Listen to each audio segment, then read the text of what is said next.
Hello दोस्तों, मैं हूं नीरज और आप देख रहे हैं स्टडी कॉमर्स।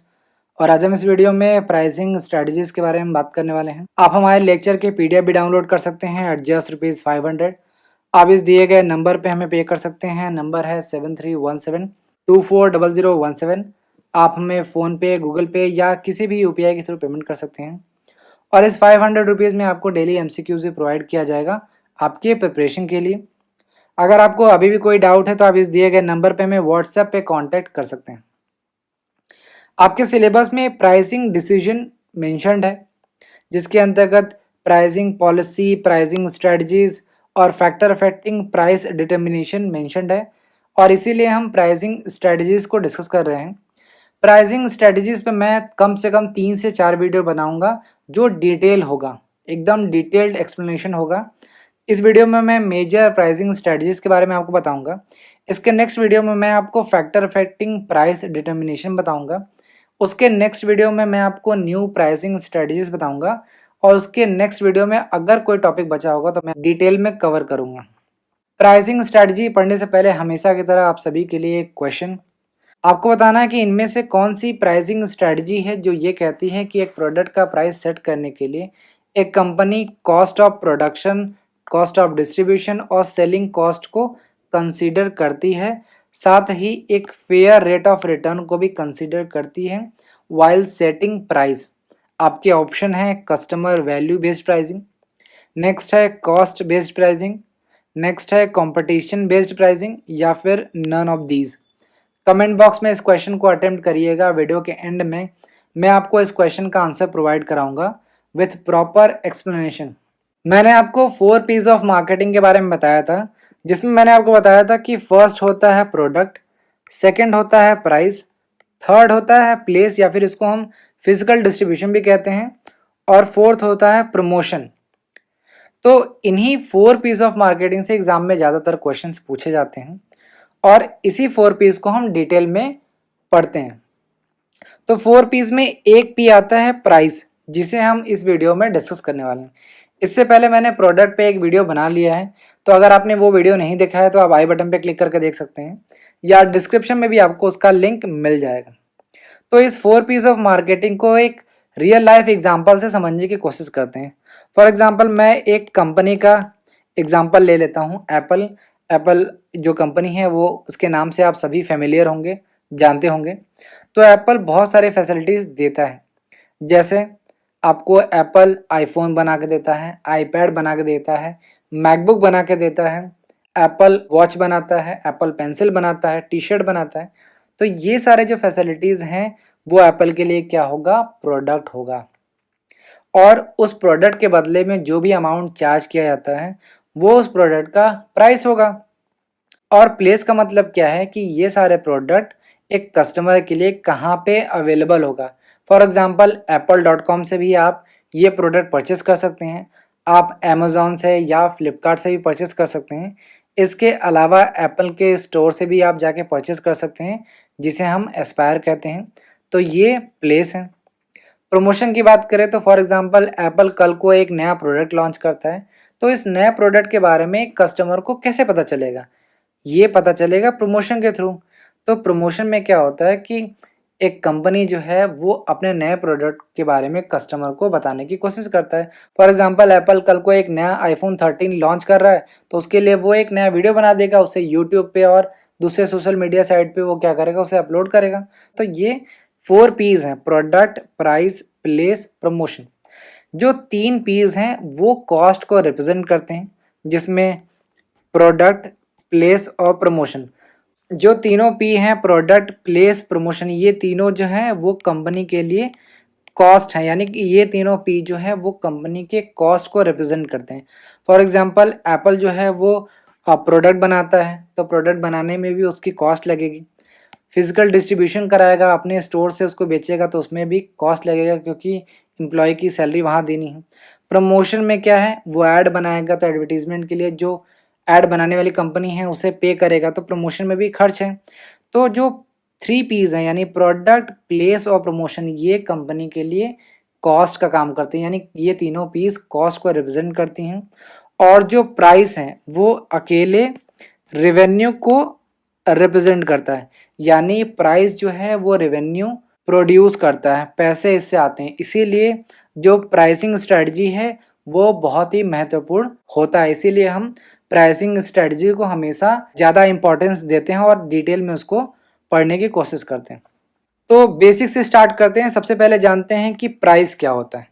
तो अगर मैं नैरो सेंस में बात करूं तो जब भी आप कोई प्रोडक्ट परचेस करते हैं या फिर कोई भी सर्विस लेते हैं तो बदले में आपसे जो भी अमाउंट चार्ज किया जाता है वो उस प्रोडक्ट का प्राइस होता है। फॉर एग्जांपल आप अपने घर में देखिए, आप फैन देख रहे होंगे, टीवी देख रहे होंगे, बेड देख रहे होंगे, चेयर देख रहे होंगे, अलमीरा देख रहे होंगे, तो ये सब क्या है, प्रोडक्ट है। और आपने इसको परचेस करते समय जो भी अमाउंट आपसे चार्ज किया गया वो आपके लिए प्राइस होगा। सर्विस की बात करें तो अगर आप रेस्टोरेंट में जाके खा रहे हो कुछ, या फिर बाल कटवाने जा रहे हो, या मूवी देखने जा रहे हो, या अम्यूजमेंट पार्क में जा रहे हो, तो जो भी अमाउंट आपसे चार्ज किया जा रहा है वो प्राइस ही तो है। अगर मैं ब्रॉड सेंस में बात करूं तो कोई भी बेनिफिट आप लेते हो, जब भी आप कोई भी बेनिफिट लेते हो तो उसके बदले में आप वैल्यू पे करते हो। बेसिकली प्राइस क्या होता है, एक्सचेंज ऑफ वैल्यू होता है। जैसे फॉर एग्जांपल मिस्टर एक्स हैं आप और ये है एप्पल, एप्पल कंपनी। तो आपने क्या किया, इसको 1 लाख रुपए पे कर दिया। तो ये 1 लाख रुपया क्या है, इस एप्पल कंपनी के लिए वैल्यू है। और बदले में एप्पल ने क्या किया, आपको एक आईफोन दे दिया। तो ये जो आईफोन है ये आपके लिए क्या होगा, वैल्यू होगा। तो प्राइस का मतलब ये है कि जब एक कस्टमर कोई भी बेनिफिट लेता है और उसके बदले में जो वैल्यू देता है वही प्राइस होता है। यानी price is the sum of all values that customers give up to gain the benefit of having और यूजिंग प्रोडक्ट और सर्विसेज। इसे हम प्राइस कहते हैं। मैंने आपको स्टार्टिंग में बताया कि प्राइस जो है वो इकलौता एक एलिमेंट है मार्केटिंग मिक्स के अंतर्गत जो रेवेन्यू प्रोड्यूस करता है। दूसरे जितने भी एलिमेंट्स हैं वो कॉस्ट को रिप्रेजेंट करते हैं। ये चीज़ें आप ध्यान रखिएगा, ये बहुत ही बेसिक मैं आपको बता रहा हूँ। इसके अलावा एक चीज़ और ध्यान रखिएगा कि जो प्राइस है वो मोस्ट फ्लेक्सिबल एलिमेंट होता है मार्केटिंग मिक्स के अंतर्गत। प्राइस कभी भी चेंज हो सकता है जो प्रोडक्ट आप कल परचेस किए हों वो ज़्यादा कॉस्टली हो और आज उसका प्राइस कम हो गया हो। अब जनरली पेट्रोल के प्राइस में आप देखते हो कि रात को 12 बजे ही प्राइस चेंज हो जाता है। इवन आप जो प्रोडक्ट परचेस करते हैं उसका भी प्राइस बहुत जल्दी चेंज हो जाता है। तो प्राइस जो है वो फ्लेक्सिबल होता है। ये बेसिक बेसिक चीज़ें आपको पता होनी चाहिए। अब बात करते हैं कंसिडरेशन इन सेटिंग प्राइस, यानी कि एक प्रोडक्ट का प्राइस सेट करते समय हम किन किन बातों को कंसीडर करते हैं, ध्यान में रखते हैं। तो जब एक कंपनी प्रोडक्ट बनाती है तो वो प्राइस न तो बहुत ही ज़्यादा रखती है और न ही बहुत ही कम रखती है, इन दोनों के बीच में ही रखती है। तो ऐसा क्यों करती है कंपनी? फॉर एग्जांपल अगर कोई कंपनी है अपने प्रोडक्ट का प्राइस बहुत ही ज़्यादा रख देती है तो क्या आप उस प्रोडक्ट को परचेस करेंगे? जाहिर सी बात है आप बोलेंगे नहीं, मैं परचेस नहीं करूँगा। तो इसलिए ये कंपनी जो है वो प्रोडक्ट का प्राइस बहुत ज़्यादा नहीं रखती हैं, क्योंकि कस्टमर जो है उस प्रोडक्ट को डिमांड कम करते हैं, यानी डिमांड कम हो जाती है, इसीलिए वो हाई प्राइस नहीं रखते हैं। और बहुत ही लो प्राइस भी नहीं रख सकते हैं, क्योंकि अगर सपोज कर लेते हैं कि कोई भी प्रोडक्ट जो है 100 रुपीज़ में बनाने की इसकी कॉस्ट लगी और कंपनी जो है वो 80 रुपीज़ में उसको बेचता है, तो यहाँ पे 20 रुपीज़ का लॉस हो जाएगा। तो इससे कम में तो कंपनी बेच ही नहीं सकता। तो इसी से दो कॉन्सेप्ट निकल के आता है, सीलिंग और फ्लोर। फ्लोर का मतलब ये है कि जो मिनिमम जो कॉस्ट आई है, जो प्रोडक्ट की जो कॉस्ट है वो प्रोडक्ट के प्राइस का फ्लोर सेट करती है। यानी एक कंपनी इस फ्लोर से नीचे बेच नहीं सकती, यानी मिनिमम जो कॉस्ट लगा है उससे कम कंपनी बेच नहीं सकती प्रोडक्ट, यानी उससे कम तो प्राइस रख ही नहीं सकती। और दूसरी तरफ सीलिंग, आप जिस रूम में होंगे उस पर आप देखोगे सीलिंग होगा, छत होगा। तो सीलिंग क्या है, कस्टमर का परसेप्शन होता है, यानी कि एक प्रोडक्ट की क्या वैल्यू है इसके बारे में जब कस्टमर की जो परसेप्शन बनता है उसे हम सीलिंग कहते हैं। फॉर एग्जांपल अगर मैं आपसे पूछूं कि एक स्मार्टफोन का जो प्राइस है आप कितना पे कर सकते हो, तो अगर आप ये कहते हो कि मैं 50,000 रुपीज़ एक फ़ोन के लिए पे कर सकता हूँ, तो अगर इस अमाउंट से ज़्यादा अगर मैं प्राइस रखूँगा तो क्या आप इस प्रोडक्ट के लिए आप डिमांड करोगे? नहीं करोगे। तो कस्टमर का जो परसेप्शन होता है वो प्रोडक्ट की प्राइस के लिए सीलिंग सेट करता है, यानी मैक्सिमम प्राइस सेट करता है। तो इन्हीं दोनों के बीच में एक कंपनी प्राइस को रखती है, और प्राइस को सेट करने के लिए सिर्फ इन्हीं दो चीज़ों को कंसीडर नहीं किया जाता, यानी सीलिंग और फ्लोर को ही कंसीडर नहीं किया जाता, बल्कि कुछ हो सकता है कि एक्सटर्नल और इंटरनल फैक्टर्स हों, उनको भी ये कंपनी ध्यान में रखती है, जैसे कॉम्पिटिटर की strategies and price, overall marketing strategies और nature of the market and demand. इन सारी चीज़ों को भी हम ध्यान में रखते हैं जब भी प्रोडक्ट का प्राइस सेट करते हैं। तो ध्यान रखिएगा कि प्रोडक्ट का जो कॉस्ट है वो प्राइस फ्लोर सेट करता है, और जो कस्टमर का परसेप्शन है वो प्राइस सीलिंग सेट करता है। यानी प्राइस फ्लोर का मतलब ये है कि इससे कम में प्रोडक्ट हम नहीं बेचेंगे, क्योंकि इससे कम में बेचेंगे तो कंपनी को लॉस होगा, और प्राइस सीलिंग का मतलब ये है कि अगर इससे ऊपर बेचे तो कस्टमर डिमांड ही नहीं करेगा उस प्रोडक्ट की, तो वो प्रोडक्ट बेच ही नहीं सकते। इन दोनों के अलावा हम जो भी एक्सटर्नल फैक्टर्स हैं या इंटरनल फैक्टर्स हैं उनको भी ध्यान रखते हैं वाइल सेटिंग प्राइस, जैसे कॉम्पिटिटर की स्ट्रैटेजीज और प्राइस, मार्केटिंग स्ट्रैटेजी ऑब्जेक्टिव्स, या फिर nature of the market and demand. और इन दोनों के बीच में यानी प्राइस फ्लोर और प्राइस सीलिंग के बीच में ही हम प्राइस को रखते हैं। अब बात करते हैं मेजर प्राइसिंग स्ट्रेटजीज की। तो 3 मेजर प्राइसिंग स्ट्रेटजीज दी गई हैं। फर्स्ट है customer value based pricing, second है कॉस्ट बेस्ड प्राइसिंग, और थर्ड है कंपटीशन बेस्ड प्राइसिंग। एक एक करके देखते हैं। सबसे पहले बात करते हैं कस्टमर वैल्यू बेस्ड प्राइसिंग। तो कस्टमर वैल्यू बेस्ड प्राइसिंग के अंतर्गत क्या होता है कि एक कंपनी पहले प्रोडक्ट नहीं बनाती। जनरली आप देखते हैं कि कंपनी क्या करती है, एक्स प्रोडक्ट बना देती है, उसका जो भी कॉस्ट आता है वो डिसाइड कर लेती है, डिटरमाइन कर लेती है। उसके बाद क्या करती है, प्रॉफिट मार्जिन जो है ऐड कर लेती है, और वो जो प्रॉफिट मार्जिन ऐड होता है उसके बाद जो भी अमाउंट आता है वो उस एक्स प्रोडक्ट का क्या होता है, प्राइस होता है। फॉर एग्जांपल हम मान लेते हैं कि इस केस में 100 रुपये कॉस्ट लगी है और कंपनी 20 रुपीज़ का क्या है, प्रॉफिट मार्जिन ऐड करती है, तो यहाँ पे प्राइस क्या हो जाएगा, 120 रुपीज़ प्राइस हो जाएगा। लेकिन कस्टमर वैल्यू बेस्ड प्राइसिंग के अंतर्गत क्या होता है कि कंपनी कस्टमर के परसेप्शन को जानना चाहती है कि उसे क्या लगता है कि इतने रुपए में आपको क्या मिलना चाहिए। फॉर एग्जांपल मैं आपसे पूछूं कि आपको क्या लगता है कि एक स्मार्टफोन कितने का होना चाहिए, तो अगर आप ये कहते हो कि 6000 रुपीज़ में एक स्मार्टफोन होना चाहिए, तो ये क्या है, बायर का परसेप्शन है एक प्रोडक्ट को लेके। तो कंपनी क्या करती है, सबसे पहले कस्टमर के नीड और वैल्यू परसेप्शन को जान लेती है कि कस्टमर को कितने रुपए में कौन कौन सा फीचर चाहिए, और तब जाके प्रोडक्ट बनाना स्टार्ट करती है। यानी जो भी टारगेट प्राइस है, सपोज कर लेते हैं इस केस में 6000 रुपये है, तो इस टारगेट प्राइस को मैच करने की कोशिश करती है कस्टमर के परसीव्ड वैल्यू पे। यानी कस्टमर जितने अमाउंट में चाहता है उतने अमाउंट में ही हम प्रोडक्ट को बनाने की कोशिश करते हैं, और उसके बाद हम क्या करते हैं, जो कॉस्ट होता है उसे डिटरमाइन करते हैं और प्रोडक्ट डिलीवर करने की कोशिश हम करते हैं। यही है customer value based pricing. Customer value based pricing के अंतर्गत 2 टाइप के वैल्यू बेस्ड प्राइसिंग आती हैं। फर्स्ट है गुड वैल्यू प्राइसिंग और सेकंड है वैल्यू एडेड प्राइसिंग। एक एक करके देखते हैं। फर्स्ट है good value pricing. Good value का मतलब क्या है कि आपको एक फेयर प्राइस पे, एक ठीक ठाक से प्राइस पे आपको अच्छी क्वालिटी का प्रोडक्ट मिले और गुड सर्विसेज मिले, यही तो है गुड वैल्यू। गुड वैल्यू का मतलब क्या है कि आपको कम प्राइस में ठीक ठाक के कॉम्बिनेशन की क्वालिटी का प्रोडक्ट आपको मिल जाए। तो ज़्यादातर केसेस में ये देखने को मिला है कि जो कंपनियां हैं, जो वेल एस्टैब्लिश्ड ब्रांड हैं, वो क्या करती हैं, अपने लेस एक्सपेंसिव वर्जन्स को लॉन्च करती हैं, जिससे कस्टमर को ये लगे कि उसे एक अच्छा वैल्यू मिल रहा है। जैसे एप्पल ने क्या किया, SE लॉन्च किया, एप्पल वॉच और एप्पल जो आईफोन है उसका एक लोअर वर्जन लॉन्च किया, जिससे लोगों को लगा कि ये गुड वैल्यू प्राइसिंग है। तो गुड वैल्यू प्राइसिंग में क्या होता है कि एक फेयर प्राइस पे आपको एक राइट कॉम्बिनेशन की क्वालिटीज़ का प्रोडक्ट दिया जाता है, ऑफर किया जाता है। दूसरे केस में ये देखा गया है कि जो कंपनियां गुड वैल्यू प्राइसिंग स्ट्रेटजी अपनाती हैं वो क्या करती हैं, अपने प्राइस को रीडिज़ाइन कर देती हैं या फिर सेम क्वालिटी जो है वो लेस प्राइस पे देती हैं।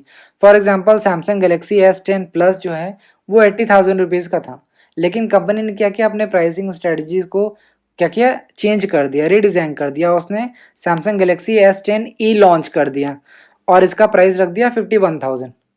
तो ये क्या है, लोगों को लगा कि 51,000 रुपये में थोड़ा कम फीचर है बट अच्छा है। जैसे आपने देखा होगा कि जो BMW है वो क्या करता है, वो लेस एक्सपेंसिव वर्जन्स लॉन्च करता है ताकि ज़्यादा से ज़्यादा लोग BMW को यूज़ कर सकें।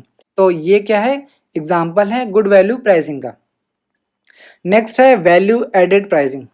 जैसे नाम से ही पता चल रहा है कि हम क्या करेंगे, वैल्यू ऐड करते जाएंगे और जो हायर प्राइसेस हैं उसको हम जस्टिफाई करने की कोशिश करेंगे या फिर सपोर्ट करने की कोशिश करते हैं।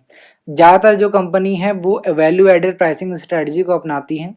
इसके अंतर्गत क्या होता है कि वो प्राइस को कम नहीं करती हैं, बल्कि जो हायर प्राइस है उसको जस्टिफाई करने के लिए जो भी क्वालिटी है, सर्विसेज है और जो भी फीचर्स हैं उनको वो ऐड कर देती हैं। फॉर एग्जांपल एप्पल का जो हेडफोन है जिसका नाम है एयरपॉड मैक्स, वो अराउंड 60,000 रुपीज़ का है।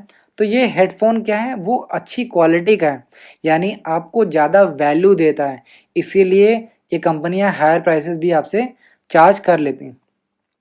नेक्स्ट बात करते हैं कॉस्ट बेस्ड प्राइसिंग की।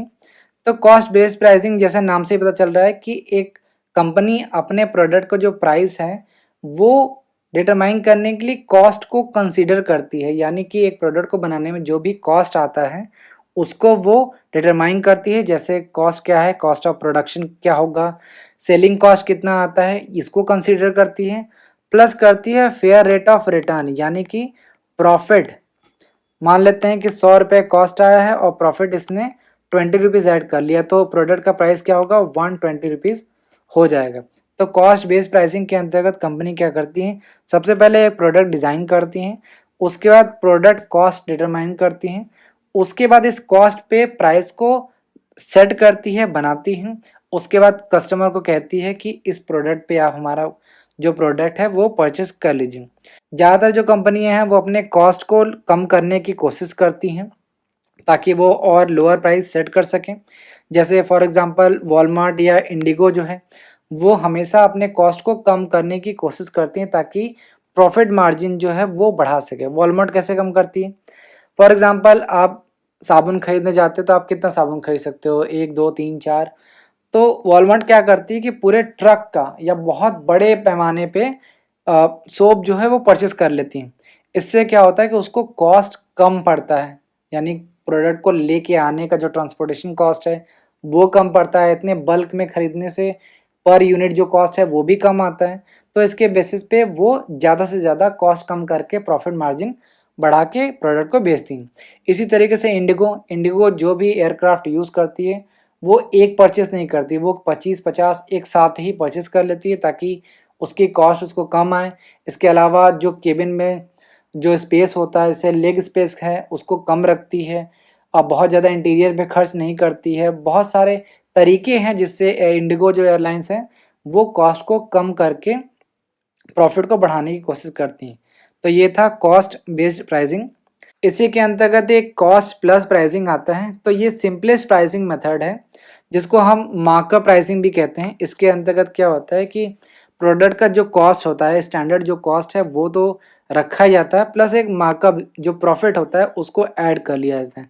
फॉर एग्जांपल जो कंस्ट्रक्शन कंपनी है वो क्या करती हैं कि जो टोटल प्रोजेक्ट का जो एस्टिमेटेड कॉस्ट होता है वो रख लेती हैं।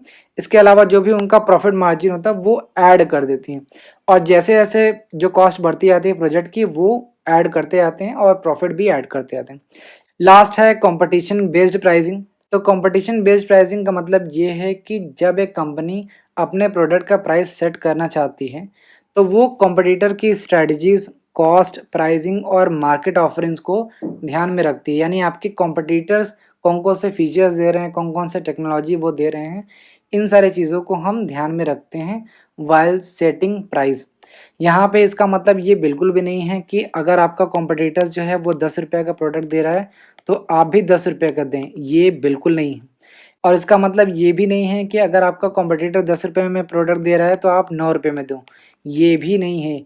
कंपटीशन बेस्ड प्राइसिंग का मतलब ये है कि अगर आप अपने प्रोडक्ट का प्राइस सेट कर रहे हो तो आप सिर्फ और सिर्फ कॉम्पिटिटर की स्ट्रैटेजी, उनका कॉस्ट कितना पड़ रहा है, कॉम्पिटिटर की प्राइस क्या है या मार्केट ऑफरिंग क्या है, इन सारे चीज़ों को कंसीडर करोगे। लेकिन आपका गोल ये बिल्कुल भी नहीं होगा कि आप कॉम्पिटिटर के प्राइस को मैच करो या फिर बीट करो, यानी उससे कम में बेचो। बल्कि आपका गोल ये होना चाहिए कि आप जो भी रिलेटिव वैल्यू दे रहे हो अपने कॉम्पिटिटर से वो ज़्यादा हो। मतलब कॉम्पिटिटर आपको 10 रुपये में कोई प्रोडक्ट दे रहा है तो आप 10 रुपये में ही प्रोडक्ट दो, बट उसमें ज़्यादा वैल्यू एडिशन होना चाहिए, यानी ज़्यादा फीचर होना चाहिए। ये चीज़ें बताती है कंपटीशन बेस्ड प्राइसिंग के अंदर। फॉर एग्जांपल एक कंपनी है जो कि कस्टमर को ज़्यादा वैल्यू प्रोवाइड करती है, तो वो अगर हायर प्राइस भी चार्ज करती है तो ये जस्टिफाइड है। फॉर एग्जांपल कंपनी अगर ज़्यादा प्राइस चार्ज करती है तो वो ज़्यादा वैल्यू भी तो प्रोवाइड कर रही है। तो यहाँ पे ध्यान रखने वाली बात ये है कि आप प्राइस भले ज़्यादा चार्ज करो, बट ग्रेटर वैल्यू प्रोवाइड करो, आप ज़्यादा वैल्यू प्रोवाइड करो। आप सिर्फ अपने कॉम्पिटिटर का जो प्राइस है उसको मैच करने की कोशिश बिल्कुल भी मत करो। तो यहाँ पे आपने देखा कि कस्टमर परसेप्शन के बेसिस पे आप प्राइस सेट कर सकते हो, या फिर कॉस्ट के बेसिस पे कर सकते हो, या फिर कंपटीशन बेस्ड प्राइसिंग स्ट्रेटजी में मैंने आपको बताया। लेकिन इनमें से तीनों में से जो स्ट्रेटजी, उनमें से कौन सा बेस्ट स्ट्रेटजी होगा, ये एक क्वेश्चन। तो इसका सिंपल आंसर ये है कि आप कोई भी स्ट्रेटजी अपनाओ, कोई फ़र्क नहीं पड़ता, no matter what price you charge. यानी आप इन तीनों स्ट्रेटजीज़ के बेसिस पे क्या प्राइस चार्ज करते हो, इससे कोई भी फ़र्क नहीं पड़ता कि आप हाई प्राइस चार्ज कर रहे हो, लो प्राइस चार्ज कर रहे हो, या इन दोनों के बीच में प्राइस चार्ज कर रहे हो। इम्पॉर्टेंट ये है कि जो भी आप प्राइस चार्ज कर रहे हो उसमें कस्टमर को सुपीरियर वैल्यू आप दे रहे हो या नहीं। यानी कि आप इन तीनों स्ट्रैटेजी से यही सीख सकते हो कि आप जो भी प्राइस चार्ज करो उसमें कस्टमर को सुपीरियर वैल्यू मिलना चाहिए। अब वैल्यू का मतलब क्या होगा? जो भी कस्टमर को बेनिफिट दिया जा रहा है माइनस कॉस्ट। अगर बेनिफिट ज़्यादा है कॉस्ट से तो इसे हम कहेंगे कि हाई वैल्यू कस्टमर को मिल रहा है। ये चीज़ आप ध्यान रखिएगा। अब वापस से क्वेश्चन पे आते हैं। मैंने आपसे पूछा था कि इनमें से कौन सी प्राइसिंग स्ट्रेटजी है जिसके अंतर्गत एक प्रोडक्ट का प्राइस डिटरमाइन करने के लिए, सेट करने के लिए एक कंपनी कॉस्ट ऑफ प्रोडक्शन को ध्यान में रखती है, डिस्ट्रीब्यूशन कॉस्ट को ध्यान में रखती है, सेलिंग कॉस्ट को ध्यान में रखती है, plus fair rate of return को भी कंसीडर करती है, यानी कि प्रॉफिट को भी ऐड करती है for the companies effort and risk. तो ये है cost based pricing. Cost based pricing के अंतर्गत क्या होता है, कंपनी एक प्रोडक्ट का कॉस्ट डिटरमाइन करती है और उस पर प्रॉफिट मार्जिन ऐड करती है, और वो जो अमाउंट आता है वही उस प्रोडक्ट का प्राइस होता है। तो करेक्ट आंसर हो जाएगा बी। तो ये था प्राइसिंग स्ट्रैटेजी। उम्मीद है आपको पसंद आया होगा। Thank you. हेलो दोस्तों, मैं हूं नीरज और आप देख रहे हैं स्टडी कॉमर्स। और आज हम इस वीडियो में एडिशनल प्राइसिंग स्ट्रैटेजीज़ के बारे में बात करने वाले हैं, जिसमें हम penetration pricing, skimming pricing, captive pricing और भी प्राइसिंग स्ट्रैटेजीज़ के बारे में बात करने वाले हैं। आगे बढ़ने से पहले आप सभी के लिए हमेशा की तरह एक क्वेश्चन। आपको बताना है कि जब एक कंपनी अपना न्यू प्रोडक्ट लॉन्च करती है और उसका प्राइस वो लो रखती है, यानी जब एक कंपनी अपने न्यू प्रोडक्ट का प्राइस जो है वो लो करती है to attract a large number of buyers and large market share, तो वो कौन सी प्राइसिंग स्ट्रेटजी अपनाती है? आपके ऑप्शन है skimming pricing, penetration pricing, captive pricing या none of these. Comment box में इस क्वेश्चन को अटेम्प्ट करिएगा। वीडियो के एंड में मैं आपको इस क्वेश्चन का आंसर प्रोवाइड कराऊंगा विथ प्रॉपर एक्सप्लेनेशन। इससे पहले मैंने मेजर प्राइसिंग स्ट्रैटेजी पे एक वीडियो बना लिया है, तो अगर आपने ये वीडियो नहीं देखा है तो आप आई बटन पे क्लिक करके देख सकते हैं, या डिस्क्रिप्शन में भी आपको इसका लिंक मिल जाएगा। मैं आप सभी को रिकमेंड करूंगा कि सबसे पहले ये वीडियो देख लें, मेजर प्राइसिंग स्ट्रैटेजी वाला, उसके बाद आप आज की वीडियो देखें। तो बेसिक से स्टार्ट करते हैं। सबसे पहले जानते हैं कि प्राइस क्या होता है। जब भी आप कोई प्रोडक्ट परचेज करते हैं या कोई भी सर्विस कंज्यूम करते हैं, तो जो भी सेलर होता है वो आपसे बदले में कोई अमाउंट चार्ज करता है। तो जब कोई आप प्रोडक्ट परचेज करते हैं या कोई सर्विस कंज्यूम करते हैं, तो उसके बदले में जो भी अमाउंट आपसे चार्ज किया जाता है वो उस प्रोडक्ट या सर्विस का प्राइस होता है। फॉर एग्जांपल प्रोडक्ट की बात करें तो जिस फ़ोन से आप इस समय ये वीडियो देख रहे होंगे, वो प्रोडक्ट आपने मार्केट से परचेस किया होगा, तो जो अमाउंट आपसे चार्ज किया गया होगा उस प्रोडक्ट के बदले में, वो क्या होगा, उस प्रोडक्ट का प्राइस होगा। सर्विस की बात करें तो जैसे आप थिएटर में जाते हो मूवी देखने के लिए, तो टिकट का जो भी अमाउंट चार्ज किया जाता है वो क्या है, प्राइस होता है। तो कोई भी प्रोडक्ट या सर्विस के बदले में जो भी अमाउंट आपसे चार्ज किया जाता है वो उस प्रोडक्ट या सर्विस का प्राइस होता है। उम्मीद है आपको ये प्राइस पता चल गया होगा। अब बात करते हैं एडिशनल प्राइसिंग स्ट्रेटजीज के बारे में। तो एक कंपनी एक सिंगल प्राइस नहीं सेट करती है, बल्कि प्राइसिंग स्ट्रक्चर तैयार करती है ताकि जो भी वो प्रोडक्ट बना रही, जो भी डिफरेंट आइटम्स वो कंज्यूमर को ऑफर कर रही है, वो सारे आइटम्स को वो कवर कर सके। और ये जो प्राइसिंग स्ट्रक्चर है वो चेंज होता रहता है ओवर टाइम, जैसे जैसे प्रोडक्ट जो है वो लाइफ साइकिल्स के थ्रू चेंज होती रहती है। जैसे आपने पढ़ा होगा introduction stage, growth stage, decline stage, ये सारे स्टेजेस हैं प्रोडक्ट के। तो जैसे जैसे प्रोडक्ट का जो लाइफ साइकिल चेंज होता रहता है, उसी तरीके से कंपनी को प्राइसिंग जो स्ट्रक्चर है वो भी चेंज होता रहता है। और यही है एडिशनल प्राइसिंग स्ट्रैटेजी। अगर हमको एडिशनल प्राइसिंग स्ट्रैटेजीज के बारे में पढ़ना है तो हम तीन भागों में बांट के पढ़ सकते हैं। फर्स्ट की बात करें, फर्स्ट है न्यू प्राइसिंग स्ट्रैटेजी, यानी कि जब प्रोडक्ट इंट्रोडक्टरी स्टेज में होता है, यानी जब प्रोडक्ट नया होता है तो अब एक कंपनी के पास कौन सी प्राइसिंग स्ट्रैटेजी होती है। तो इसमें आपको दो पढ़ना है। बी की बात करें तो प्रोडक्ट मिक्स प्राइसिंग स्ट्रैटेजी है, यानी कि जब एक प्रोडक्ट मिक्स का पार्ट होता है तब कंपनी कौन कौन सी प्राइसिंग स्ट्रैटेजी अपना सकती है। इसके अंतर्गत आपको 5 प्राइसिंग स्ट्रैटेजी पढ़ना है। फिर लास्ट आता है सी, थर्ड में है प्राइस एडजस्टमेंट स्ट्रैटेजी। कंपनी जो अपनी बेसिक प्राइस होती है उसमें समय समय पे एडजस्टमेंट करता रहता है, यानी कम या ज़्यादा करता रहता है। तो ऐसे सिचुएशन में हम 7 प्राइसिंग स्ट्रैटेजीज को पढ़ने वाले हैं। मैं चाहता हूं कि यहाँ से आगे बढ़ने से पहले मैं चाहता हूं कि आप कॉपी में सारे पॉइंट्स को नोट कर लें, क्योंकि जब मैं आगे सारे टर्म्स को एक्सप्लेन करूंगा तो हो सकता है कि आपको कन्फ्यूजन हो कि कौन सा जो प्राइसिंग स्ट्रैटेजी है किसके अंतर्गत आता है। तो मेक श्योर करिएगा कि स्क्रीनशॉट ले लें या फिर इसको नोट कर लें।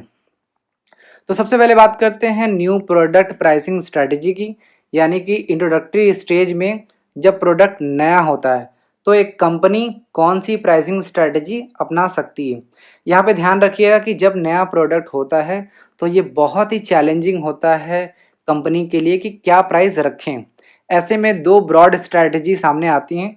फर्स्ट है मार्केट स्कीमिंग प्राइसिंग, जिसको हम शॉर्ट में प्राइस स्कीमिंग कहते हैं, और दूसरा है मार्केट पेनिट्रेशन प्राइसिंग, जिसको हम पेनिट्रेशन प्राइसिंग कहते हैं। एक एक करके देखते हैं। सबसे पहले बात करते हैं प्राइस स्कीमिंग की। तो प्राइस स्कीमिंग में स्कीमिंग जो है उसका मतलब है मलाई उतारना। मलाई उतारने का मतलब ये नहीं है कि दूध से मलाई उतारना। मलाई उतारने का मतलब ये है कि मार्केट में जो प्रॉफिट है उसको कैप्चर करना। तो जब एक कंपनी अपना न्यू प्रोडक्ट लॉन्च करती है विथ हाई प्राइसेस तो उसे हम प्राइस स्कीमिंग स्ट्रैटेजी कहते हैं। इसके अंतर्गत जो कंपनी होती है वो प्रोडक्ट का प्राइस इनिशियली हाई रखती है ताकि वो स्कीम कर सके रेवेन्यू को, लेयर बाय लेयर प्रॉफिट को कैप्चर कर सके। जनरली एप्पल जो है वो प्राइस स्कीमिंग स्ट्रैटेजी अपनाता है। जैसे आपने देखा होगा कि लास्ट ईयर जो एप्पल का हेडफोन था वो अराउंड 60,000 रुपीज़ का था। तो प्राइस स्कीमिंग में क्या होता है कि कंपनी अपना न्यू प्रोडक्ट लॉन्च करती है विथ हाई प्राइस, इसे हम प्राइस स्कीमिंग स्ट्रैटेजी कहते हैं। तो कुछ कंडीशन की बात कर लेते हैं कि प्राइस स्कीमिंग कब बेनिफिशियल है। तो सर्टेन कंडीशन है जहाँ पे प्राइस स्कीमिंग जो स्ट्रैटेजी है वो बेनिफिशियल है। सबसे पहले कंपनी को ये पता होना चाहिए कि जो कंपनी का प्रोडक्ट और इमेज है वो सपोर्ट करे प्राइस को। यानी कि अगर सपोज कर लेते हैं कि अगर आईफोन 11 जो है वो 1 लाख रुपए का है, तो ये जो 1 लाख रुपए कस्टमर पे कर रहा है वो उसके प्रोडक्ट की क्वालिटी और इमेज के लिए कर रहा है। यानी कि अगर प्रोडक्ट का क्वालिटी अच्छा नहीं होगा तो वो 1 लाख रुपए रखने का कोई मतलब ही नहीं है, यानी वर्थ ही नहीं है कस्टमर के लिए। और दूसरी तरफ मार्केट में इतने एनएफ बायर होने चाहिए जो इस प्राइस पे इस प्रोडक्ट को परचेस करने के लिए तैयार हों। सेकंड ये है कि अगर ये कंपनी स्मॉल वॉल्यूम में ये प्रोडक्ट प्रोड्यूस कर रही है तो कॉस्ट ऑफ जो प्रोडक्शन है वो उतना हाई नहीं होना चाहिए कि जो हाई प्राइस का जो एडवांटेज है उसको ही वो कैंसिल कर दे। यानी स्मॉलर क्वांटिटी के प्रोडक्ट को बनाने में इतना कॉस्ट न बढ़ जाए कि वो जो आप हाई प्राइस चार्ज कर रहे हैं उसका एडवांटेज ही कैंसिल हो जाए। फाइनली जो कॉम्पिटिटर है वो आसानी से मार्केट में इंटर न कर सके, यानी जो प्रोडक्ट की क्वालिटी आप दे रहे हैं वही कोई कॉम्पिटिटर आसानी से मार्केट में न दे। ये कुछ कंडीशन है जहाँ पे प्राइस स्कीमिंग स्ट्रैटेजी जो है वो बेनिफिशियल है। अब बात करते हैं पेनिट्रेशन प्राइसिंग की। तो जब एक कंपनी मार्केट में इंटर करना चाहती है, पेनिट्रेट का मतलब होता है टू इंटर। जब एक कंपनी मार्केट में इंटर करना चाहती है तो अपने न्यू प्रोडक्ट का प्राइस वो क्या करती है, लो रखती है। To attract large number of buyers and large market share, यानी मार्केट शेयर को कैप्चर करने के लिए इनिशियली स्टेज में वो क्या करती है कि प्रोडक्ट का प्राइस लो रखती है। जैसे जियो ने मार्केट में इंटर करने के लिए पेनिट्रेशन स्ट्रैटेजी को अपनाया। इनिशियली उसने क्या किया, प्राइस बहुत ही कम रखा ताकि अधिक से अधिक कंज्यूमर जो है उसको परचेस कर सकें, यानी जो लार्ज मार्केट शेयर है उसको वो जियो कैप्चर कर सके। तो पेनिट्रेशन स्ट्रैटेजी में क्या होता है कि जब एक कंपनी अपना न्यू प्रोडक्ट लो प्राइस पे लॉन्च करता है to attract large number of buyers, तो उसे हम पेनिट्रेशन प्राइसिंग स्ट्रैटेजी कहते हैं। अब यहाँ पे भी कुछ कंडीशंस के बारे में बताया गया है। जैसे पहला ये बताया गया है कि मार्केट जो है वो हाईली प्राइस सेंसिटिव होना चाहिए। हाईली प्राइस सेंसिटिव का मतलब है कि जब भी कस्टमर प्रोडक्ट परचेस करें तो वो प्राइस को कंसीडर करें। फॉर एग्जांपल दो प्रोडक्ट है, प्रोडक्ट ए और प्रोडक्ट बी। प्रोडक्ट ए जो है वो 100 रुपीज़ का है, प्रोडक्ट बी जो है वो 80 रुपीज़ का है। प्राइस सेंसिटिव का मतलब ये है कि कंज्यूमर जो है वो जो लो प्राइस प्रोडक्ट होगा उसको परचेस करेंगे। तो अगर आपको पेनिट्रेशन प्राइसिंग स्ट्रैटेजी अपनाना है तो आप ध्यान रखिएगा कि मार्केट जो है वो हाईली प्राइस सेंसिटिव होना चाहिए, यानी जो कंज्यूमर है वो लो प्राइस प्रोडक्ट को ही परचेस करें। दूसरा ये दिया गया है कि जैसे जैसे सेल्स वॉल्यूम इंक्रीज हो वैसे वैसे प्रोडक्शन कॉस्ट और डिस्ट्रीब्यूशन कॉस्ट है उसको कम होना चाहिए, तभी पेनिट्रेशन प्राइसिंग जो स्ट्रैटेजी है वो बेनिफिशियल होगा। फाइनली कंपनी को ये ध्यान रखना होगा कि जो भी लो प्राइस आप रख रहे हैं उससे कॉम्पिटिटर्स मार्केट से बाहर रहें। कहीं ऐसा ना हो कि आपने सिर्फ टेम्परेरी बेसिस पे आज प्राइस कम कर दिया कल बढ़ा दिया, तो ऐसा नहीं होना चाहिए। और जो भी कंपनी प्राइस सेट कर रही है वो इसको मेंटेन भी कर सके। अब बात करते हैं प्रोडक्ट मिक्स प्राइसिंग स्ट्रैटेजी के बारे में, यानी कि जब एक प्रोडक्ट मिक्स का पार्ट होता है तब हमारे पास कौन कौन सी प्राइसिंग स्ट्रैटेजी होती हैं। तो यहाँ पे 5 प्रोडक्ट मिक्स प्राइसिंग सिचुएशन दिया गया है जिसको हम डिटेल में पढ़ेंगे। फर्स्ट है प्रोडक्ट लाइन प्राइसिंग, सेकंड है ऑप्शनल प्रोडक्ट प्राइसिंग, थर्ड है कैप्टिव प्रोडक्ट प्राइसिंग, फोर्थ है बाई प्रोडक्ट प्राइसिंग और फिफ्थ है प्रोडक्ट बंडल प्राइसिंग। एक एक करके देखते हैं। फर्स्ट है प्रोडक्ट लाइन प्राइसिंग।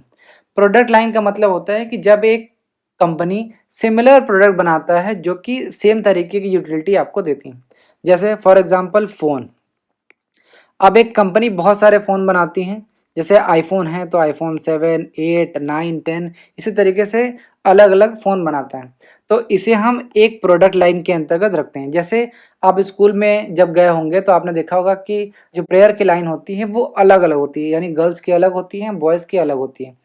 तो सारे बॉयज़ एक तो होते नहीं, अलग अलग होते हैं। उसी तरीके से एक कंपनी क्या करती है कि बहुत सारे एन नंबर ऑफ प्रोडक्ट बनाती है, ABCD करके अलग अलग प्रोडक्ट बनाती हैं और एक प्रोडक्ट लाइन में एक ही तरीके के प्रोडक्ट होते हैं। जैसे फ़ोन से आप क्या करते हैं, बात करते हैं, तो चाहे वो आईफोन 7 हो, 8 हो, 9 हो, वो कोई भी हो सकता है। इसी तरीके से प्रोडक्ट बी की बात करें, आईपैड, तो हो सकता है आईपैड 2007 में बना हो, 8 में बना हो, 9 में बना हो, 10 में बना हो, तो अलग अलग मॉडल का नाम होगा, तो उसे एक प्रोडक्ट लाइन के अंतर्गत रख दिया गया होगा। तो जब इस प्रोडक्ट लाइन से रिलेटेड हम प्राइस डिसाइड करते हैं तो उसे हम प्रोडक्ट लाइन प्राइसिंग स्ट्रैटेजी कहते हैं। जैसे माइक्रोसॉफ्ट का आपने देखा होगा कि वो ऑपरेटिंग सिस्टम आपको ऑफर करता है, जैसे विंडोज़ 10 होम, विंडोज़ 10 प्रो और Windows 10 pro for work stations. जैसे विंडोज़ 10 जो है वो करीब 10,000 रुपये का है, विंडोज़ 10 प्रो जो है वो अराउंड 15,000 रुपीज़ का है और Windows 10 pro for work station ये है करीब 23,000 रुपये का। तो आप ये देख रहे हैं कि जो माइक्रोसॉफ्ट विंडोज़ है वो अलग अलग लोगों के लिए अलग अलग प्रोडक्ट बना रहा है, यानी एक प्रोडक्ट लाइन से रिलेटेड इसने प्राइसिंग स्ट्रैटेजी अपनाया है, तो इसे हम प्रोडक्ट लाइन स्ट्रैटेजी कहते हैं। नेक्स्ट है ऑप्शनल प्रोडक्ट प्राइसिंग। जब एक कंपनी मेन प्रोडक्ट के साथ आपको ऑप्शन देता है कि आप एक्सेसरीज प्रोडक्ट को परचेस कर सकते हैं, तो जब इससे रिलेटेड डिसीजन लिया जाता है तो उसे हम ऑप्शनल प्रोडक्ट प्राइसिंग कहते हैं। फॉर एग्जांपल जब आप कार खरीदने गए होंगे तो वो आपको ये ऑप्शन देगा कि अगर आप चाहो तो GPS, जो ग्लोबल पोजिशनिंग सिस्टम है जिसको हम नेविगेशन सिस्टम कहते हैं, वो आपको ऑफर करता है कि आप चाहो तो अपने कार में आप ये लगवा सकते हो, इसके लिए आपको एक्स्ट्रा चार्ज देना होगा। या फिर प्रीमियम एंटरटेनमेंट सिस्टम, आपको म्यूज़िक सिस्टम चाहिए तो हम वो भी लगा देंगे, यानी ये आपके पास ऑप्शन है, अगर आप चाहें तो ये लगा सकते हो। और अगर सिंपल एग्जांपल की बात करूँ तो जब आप नया लैपटॉप परचेस करते हो तो कंपनी आपको ऑफर देती है कि आपको कौन सा प्रोसेसर लगवाना है, यानी इंटेल का i5, i7, i9 क्या लगवाना है। इवन जो हार्ड ड्राइव्स हैं यानी स्टोरेज क्या लेना है, 500 GB लेना है आपको या फिर 1 TB लेना है, या किस तरीके का आपका जो स्टोरेज है वो आपको चाहिए। डॉकिंग सिस्टम की बात करें यानी कितना पेन ड्राइव आप लगाना चाहते हैं, कितना USB चाहिए आपको, ये सब सारी चीज़ें। इसके अलावा सॉफ्टवेयर ऑप्शंस भी आपके पास होता है कि आप कौन सा सॉफ्टवेयर लेना चाहते हैं, कौन सा एंटीवायरस लेना चाहते हैं या कौन सा सर्विस प्लान चाहिए। ये सारे ऑप्शनल प्रोडक्ट प्राइसिंग के ही एग्जाम्पल। नेक्स्ट है captive product pricing. Captive product pricing में क्या होता है कि एक मेन प्रोडक्ट होता है और उसके साथ दूसरा प्रोडक्ट जो होता है वो यूज़ होता है। जैसे रेज़र क्या है, ये एक मेन प्रोडक्ट है और जो उसका ब्लेड होता है वो क्या है, उसके साथ यूज़ होता है, जिसे हम सप्लाइज कहते हैं। तो जब मेन प्रोडक्ट के साथ सप्लाइज प्रोडक्ट बनाया जाता है और मेन प्रोडक्ट का जो प्राइस है वो लो रखा जाता है और जो सप्लाइज होता है यानी उसके साथ जो यूज़ किया जाता है उसका प्राइस हाई रखा जाता है, तो इस स्ट्रैटेजी को हम कैप्टिव प्रोडक्ट प्राइसिंग स्ट्रैटेजी कहते हैं। फॉर एग्जांपल, अगर ये रेज़र है तो इसका प्राइस कंपनी क्या करेगी, ये कम कर देगी क्योंकि ये मेन प्रोडक्ट है। उसके बाद इसका जो ब्लेड होगा इसका प्राइस वो हाई कर देगी, तो इसे हम कैप्टिव प्रोडक्ट प्राइसिंग कहते हैं। यहाँ पे बहुत सारे एग्जांपल दिए गए हैं, जैसे producer of the main product, जो भी प्रोड्यूसर होते हैं मेन प्रोडक्ट के, जैसे रेज़र हो गया, वीडियो गेम कंसोल हो गया, प्रिंटर हो गया, टैबलेट हो गया। जैसे टैबलेट की बात करें तो किंडल, अमेज़न का एक टैबलेट आता है किंडल जो कि रीडिंग के लिए यूज़फुल होता है। तो इसका जो प्राइस है वो अराउंड 6000 रुपीज़ है, या मुझे एग्जैक्टली पता नहीं है, लेकिन प्राइस बहुत कम है। लेकिन जो भी आप बुक्स परचेस करते हो, जो भी आप नॉवेल परचेस करते हो, उसका प्राइस ज़्यादा रखा जाता है। तो वही चीज़ यहाँ पे लिखा गया है कि जो मेन प्रोडक्ट होता है, चाहे वो प्रिंटर हो, टैबलेट हो, इनका प्राइस लो रखा जाता है और जो सप्लाईज होते हैं उनका प्राइस हाई रखा जाता है। तो ये था प्रोडक्ट के केसेस में। अगर हम सर्विस के केसेस में बात करें तो कैप्टिव प्रोडक्ट प्राइसिंग को हम टू पार्ट प्राइसिंग कहते हैं। टू पार्ट प्राइसिंग का मतलब क्या है, एक पार्ट जो होता है वो फिक्स्ड होता है और दूसरा जो होता है वो वेरिएबल यूसेज रेट के हिसाब से होता है। जैसे अगर आप मॉल में जाते हैं मूवी देखने के लिए, तो जो मूवी का जो टिकट होगा वो क्या होगा, वो फिक्स्ड होगा।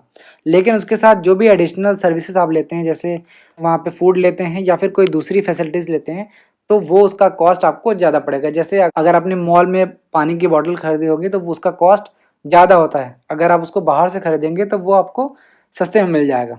तो कैप्टिव प्रोडक्ट प्राइसिंग के अंतर्गत आपको क्या ध्यान रखना है कि जो मेन प्रोडक्ट होता है उसका प्राइस लो होता है और उसके साथ जो भी सप्लाईज होता है यानी जो प्रोडक्ट उसके साथ यूज़ होता है उसका प्राइस हाई रखा जाता है। जैसे रेजर जो है उसका प्राइस लो रखा जाता है और जो ब्लेड है उसका प्राइस हाई रखा जाता है। इसे हम कैप्टिव प्रोडक्ट प्राइसिंग कहते हैं। अब नेक्स्ट बात करते हैं बाई प्रोडक्ट प्राइसिंग की। बाई प्रोडक्ट का मतलब ये होता है कि जब एक प्रोडक्ट को हम बनाते हैं और उस प्रोडक्ट को बनाने में जो चीज़ें वेस्ट हो जाती हैं, जो बच जाती हैं, उसे हम बाई प्रोडक्ट कहते हैं। फॉर एग्जांपल, मैं घर का एग्जांपल लेता हूँ। अगर आपके घर में गाय होगी या आपने कभी गाय देखा होगा, तो गाय क्या प्रोड्यूस करती है, मिल्क। यानी मिल्क जो हमारा है वो मेन प्रोडक्ट है। लेकिन जो काऊ डंक है, गोबर जिसको हम कहते हैं, तो गोबर क्या है, ये एक बाई प्रोडक्ट है। तो कंपनी क्या करती हैं, इसे डिस्पोज ऑफ नहीं करती, यानी उसको हटाने का या फिर इसको कहीं पे भेजने का या रखने का जो कॉस्ट होता है वो ज़्यादा आता है। तो इसके लिए वो बाई प्रोडक्ट का प्राइस रखते हैं। जैसे गोबर से अगर हम उपला, जिसको ऊपरी कहते हैं, अगर वो बना लें जो कि जलाने में काम आता है, तो उसे हम बेच सकते हैं। तो बाय प्रोडक्ट प्राइसिंग के अंतर्गत कंपनी क्या करती हैं, बाय प्रोडक्ट का प्राइस सेट करती हैं ताकि जो कॉस्ट ऑफ डिस्पोजिंग ऑफ होता है, यानी इस बाय प्रोडक्ट को डिस्पोज करने का जो कॉस्ट होता है उसको ऑफसेट कर सकें। एक एग्जांपल समझते हैं। एक चीज़ में अगर कंपनी है अमेरिका में, अमेरिका के एक शहर विस्कॉन्सिन में, जो कि चीज़ बनाती है, तो चीज़ बनाने के दौरान एक ब्राइन, चीज़ बनाते समय एक ब्राइन जो कि एक सॉल्ट सॉल्यूशन है, आप नमक कह सकते हैं, नमक, ये बच जाता है। इसको बनाने में, चीज़ बनाने में ये ब्राइन जो है वो बच जाता है। तो कंपनी क्या करती है, इसको डिस्पोज ऑफ नहीं करती, बल्कि क्या करती हैं कि इसे यूएस के अलग अलग स्टेट में बेचती हैं। ये क्यों बेचती हैं, क्योंकि जैसे आप जानते हैं कि यूएस और कनाडा में बहुत स्नोफॉल होता है, बहुत बर्फबारी होती है, तो वहाँ पे रोड पे ये बर्फ़ जम जाती है। तो इस नमक का इस्तेमाल उस बर्फ़ को, जो रोड पे जमी हुई बर्फ़ होती है, उसको हटाने में ये यूज़ होता है। तो बाई प्रोडक्ट प्राइसिंग के अंतर्गत हम बाई प्रोडक्ट का प्राइस सेट करते हैं ताकि जो डिस्पोज ऑफ करने में जो कॉस्ट आ रही है उसको हम ऑफसेट कर सके, तो इसे हम बाय प्रोडक्ट प्राइसिंग कहते हैं। नेक्स्ट है प्रोडक्ट बंडल प्राइसिंग। जैसा नाम से ही पता चल रहा है कि जब एक कंपनी आपको कॉम्बिनेशन देती है, यानी बहुत सारे प्रोडक्ट का एक कॉम्बिनेशन ऑफर करती है एक रिड्यूस प्राइस पे, यानी आपको बंडल प्रोडक्ट, जैसे आपने कॉम्बो ऑफर देखा होगा, जैसे आपने मैकडोनल्ड गए होंगे आप, या कोई भी फास्ट फूड रेस्टोरेंट आपने देखा होगा, तो आपको एक कॉम्बो ऑफर मिलता है जिसमें बर्गर, फ्राइज, सॉफ्ट ड्रिंक्स, ये सब आपको कॉम्बो में एक साथ मिलता है लो प्राइस पे, तो इसे ही हम बंडल प्राइसिंग कहते हैं। फॉर एग्जाम्पल माइक्रोसॉफ्ट ऑफिस अगर आपने कभी परचेस किया होगा तो आपने देखा होगा कि वो भी एक प्रोडक्ट बंडल प्राइसिंग के अंतर्गत ही आता है, जिसमें आपको वर्ड भी मिलता है, एक्सेल भी मिलता है, पावर पॉइंट भी मिलता है, आउटलुक भी मिलता है, यानी ये सारे सॉफ्टवेयर को आपको एक ही बंडल में आपको प्रोवाइड किया जाता है, तो इसे हम प्रोडक्ट बंडल प्राइसिंग कहते हैं। नेक्स्ट है प्राइस एडजस्टमेंट स्ट्रैटेजी। कई बार कंपनियां क्या करती हैं, जो भी उनकी बेसिक प्राइस होती है प्रोडक्ट की उसमें परिवर्तन करती हैं, उसके अलग अलग कारण हो सकते हैं। तो प्राइस एडजस्टमेंट स्ट्रैटेजी के अंतर्गत हम 7 प्राइस एडजस्टमेंट स्ट्रैटेजीज को पढ़ेंगे। फर्स्ट है discount and allowance pricing, next है सेगमेंटेड प्राइसिंग, थर्ड है साइकोलॉजिकल प्राइसिंग, फोर्थ है प्रमोशनल प्राइसिंग, फिफ्थ है जोग्राफिकल प्राइसिंग, सिक्स्थ है डायनेमिक, और सेवेंथ और लास्ट है इंटरनेशनल प्राइसिंग। एक एक करके देखते हैं। सबसे पहले बात करते हैं डिस्काउंट एंड अलाउंस प्राइसिंग की। इसके अंतर्गत सबसे पहले डिस्काउंट की बात करते हैं। तो डिस्काउंट क्या है? Straight reduction in price. जब प्राइस में स्ट्रेट रिडक्शन कर दिया जाता है ना, सीधा सीधा कमी कर दिया जाता है, तो उसे हम डिस्काउंट कहते हैं। फॉर एग्जाम्पल 100 रुपीज़ का प्रोडक्ट था, आपको 80 रुपीज़ का मिल गए, तो ये जो रिडक्शन हुआ है 20 रुपये का, ये क्या होगा? डिस्काउंट होगा। अब इसके अंतर्गत बहुत सारे अलग अलग डिस्काउंट हैं। फर्स्ट है कैश डिस्काउंट। कैश डिस्काउंट तब दिया जाता है जब आप तुरंत पेमेंट करते हो। सपोज कर लो आपने कोई दुकान से परचेस किया है, कोई प्रोडक्ट परचेस किया है, और उसने बोला कि ठीक है आप 30 डेज के अंतर्गत आप पेमेंट कर सकते हो, तो यहाँ पे कैश डिस्काउंट दिया जाता है। तो कैश डिस्काउंट के अंतर्गत एक रूल होता है 2/10 नेट 30। नेट 30 का मतलब ये है कि आपको 30 डेज के अंतर्गत पेमेंट करना था, लेकिन अगर आप 10 दिन के अंदर ही कर देते हो तो आपको 2% कैश डिस्काउंट मिल जाएगा। अब नेक्स्ट बात करते हैं क्वांटिटी डिस्काउंट। जैसे नाम से ही पता चल रहा है कि अगर आप लार्ज क्वांटिटी परचेस करते हो, लार्ज वॉल्यूम परचेस करते हो, तो आपको कम प्राइस मिलता है। जैसे आप एक कॉपी खरीदने आते हैं तो वो एक कॉपी 10 रुपये की होती है, लेकिन आप दुकानदार से बोलते हो कि अगर मैं 10 कॉपी लूँ तो उसने बोला ठीक है 9 रुपये का मैं आपको लगा दूंगा। तो जब लार्ज क्वांटिटी परचेस करने पे हमको डिस्काउंट मिलता है तो उसे हम क्वांटिटी डिस्काउंट कहते हैं। नेक्स्ट है ट्रेड डिस्काउंट। ट्रेड डिस्काउंट को हम फंक्शनल डिस्काउंट भी कहते हैं। अब फंक्शनल डिस्काउंट क्यों कहते हैं? क्योंकि जो भी मीडिएटर होता है या फिर ट्रेड चैनल मेंबर्स होते हैं, ये डिस्काउंट उनको दिया जाता है उनके कुछ फंक्शंस के लिए। जैसे अगर जो मीडिएटर है उनको ये बोल दिया जाता है कि अगर आप सेल्स ज़्यादा करोगे तो आपको ये डिस्काउंट मिलेगा। नेक्स्ट है सीजनल डिस्काउंट। सीजनल डिस्काउंट दिया जाता है जब आउट ऑफ सीजन हो तब। जैसे इस समय गर्मियों का सीजन है, तो जो भी ठंड की जो कपड़े हैं उनमें अगर आपको डिस्काउंट मिल रहा है तो इसे हम सीजनल डिस्काउंट कहते हैं। अब बात करते हैं अलाउंसेस की, जिसको हम भत्ता कहते हैं। तो अलाउंस देता है मैन्युफैक्चरर रिटेलर को।